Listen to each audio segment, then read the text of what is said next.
Hello and welcome to Star Citizen Sunday. This is a weekly show which covers all the news from Star Citizen over the past week. I am your host Mac, so let's get on with it. This week we get the latest on 3.0's progress, details regarding this year's anniversary sale are released, plus we get to see 3 of the animals found throughout the Xian Empire. Just want to say a big thank you to LT Butch, who has become my latest patron this week. Thank you so much for your support, and the same goes out to all my patrons. Patrons really help me each month by contributing money to pay for software like Adobe, as well as allowing me to do Star Citizen giveaways with starter packages every month. On that note, to be in with a chance of winning this month's Star Citizen starter package, make sure you hit subscribe and just comment below on any video that I put out throughout November to be in with a chance. So on to Around the Verse this week, kicking off with the Burn Down. Now they have brought back the old style of the issue counting, which is great. On Thursday, the total bug count was 197. Now that the production schedule has been updated, the actual count is 179. They have now got 22 blockers instead of 17, 93 critical instead of 105, 54 high priority bugs instead of 64, and 10 moderate bugs instead of 11. So they are making good progress. Unfortunately, more blockers have arose, but the rest of the other bugs are going down as well. Now, in terms of shopping and cargo, they've made a load of progress, resolved over 150 bugs. Also, they have added size 2 items to the back room of Dumper's Depot, which I'm very excited to check out. In missions, they have added auto turrets to space stations to give better defense from griefers, and also joining a mission. If you join as a group, as a multiplayer group, you can all band into the same mission together, so you all hear the same dialogue and get the updates as they happen, which is much better, a lot more multiplayer aspects to it now. In terms of ships and vehicles, they've added logging off in beds when you want to save your progress. So if you land anywhere, you can hop into the bed, log off safely, and then when you log back in again, you will be waking up in that bed back in the same place you were before. Now in Traversal, they're working on tuning the flight model, so optimizing the IFCS and refining the grav levs. They've also added more drag in atmosphere too, which is good. Persistence, they've got a lot of work done on the locations, the inventory, the item port system. They're also finding very rare bugs because of this, so they're tracking them down.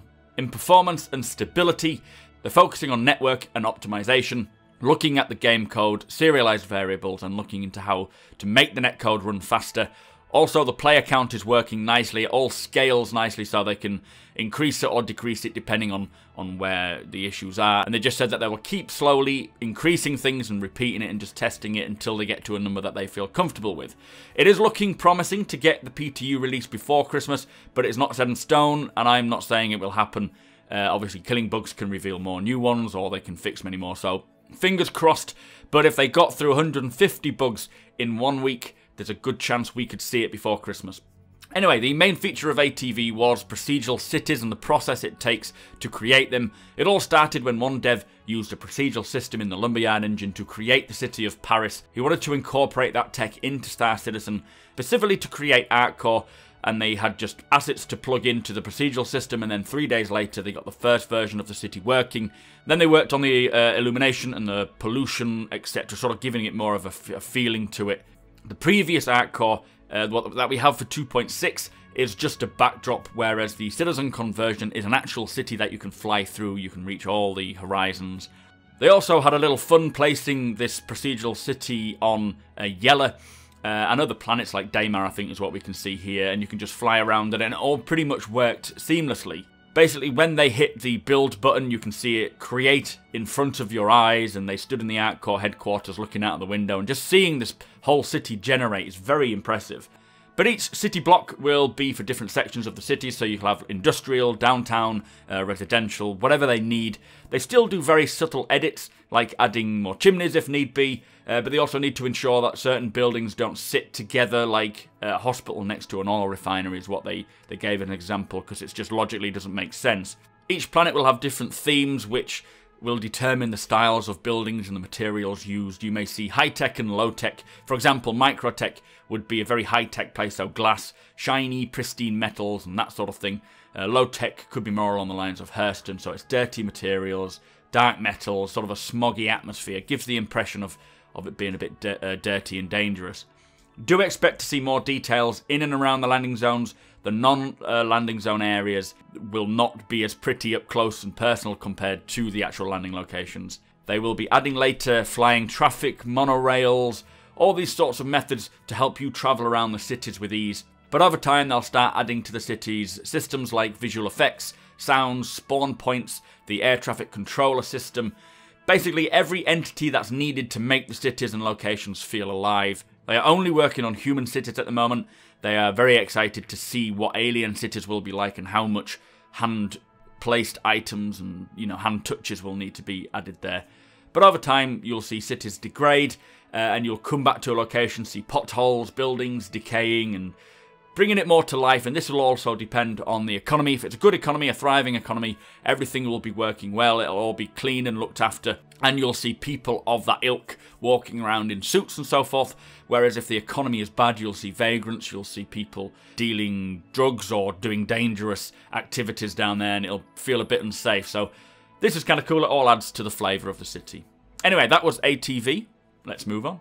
So, news regarding the upcoming anniversary sale has been released. It begins on the 24th of November and goes on until the 4th of December by way of daily ATV videos at, I think they said, 12 PM PST time, which is about 8 PM GMT in the UK. On the 24th, it will be Anvil Aerospace. On the 25th, it will be Aegis. The 26th will be the ground vehicles and alien ships. On the 27th, it'll be Origin Jump Works. The 28th will be Consolidated Outlands. The 29th is Robert Space Industries, the 30th is MISC, the 1st is Drake Interplanetary, and on the 2nd and the 4th of December, it's all manufacturers, all on sale. Remember, it is not necessary to buy anything more than the actual starter package. You will be able to have access to all ships some way in the game. Buying ships is a great way to help support the development further, as well as seal a great starting ship. Anyway, do let me know if you plan on picking anything up. I personally will not be, but I'll be excited to hear what you guys want. So also this week, Citizens of the Stars featured cinematographer JJ LeBrit and community guest Thrustmaster. There was a cool post which presented 3 different Xian animal concepts which we are asked to help name using the Xian language and our knowledge of the Xian language. One was a wool-yielding animal, another was an apex predator, and a Xian pet we also saw. Congress Now post titled Torel Aggregate Testimony was regarding the Xian's bid to use decommissioned UEE factories to develop weapons for the UEE. Quite an interesting read there. Lawmakers took us to the Ellis system, which has 13 planets. It's one of the largest systems in the UEE space, and it expands about 16 billion kilometers in length. And finally, Jump Point is now available for all RSI subscribers. So, a big thank you to Sunkshark, who provided a Mustang Star Citizen starter package with Squadron 42 to give away over this last week. That giveaway has come to an end, so good luck to everyone who entered. The winner is Alcatraz Wraith, so congratulations to you, sir. I will be in touch. I think I've already sent an email. Now, if you didn't win, do not worry. We have a huge selection of giveaways coming in December. A big thank you to Raiden Dragon Gaming from YouTube, who has provided a huge list of ships and prizes to give away, including a AAA game of your choice, 3 $10 Star Citizen gift cards, 2 $25 Star Citizen gift cards and 1 $50 gift card, 5 P-52 Merlins, 2 Mustang starter packages, a 300i ship, a Freelancer ship, a Hornet ship, a Cutlass ship, and a Constellation Taurus. Stay tuned for more information, but make sure you are subbed here on YouTube and follow me on Twitch so you don't miss out. I will be grabbing Raiden as a guest on my stream sometime soon to get more details from him and let you know what our plans are for December, so be sure to head over there and hit that follow button. So that brings us to the end of the show. Thank you so much for watching. A big thank you to the subscribers and the patrons as you make this possible. Make sure you hit that subscribe button, follow me on Twitch, Twitter and Instagram, and I shall see you next time.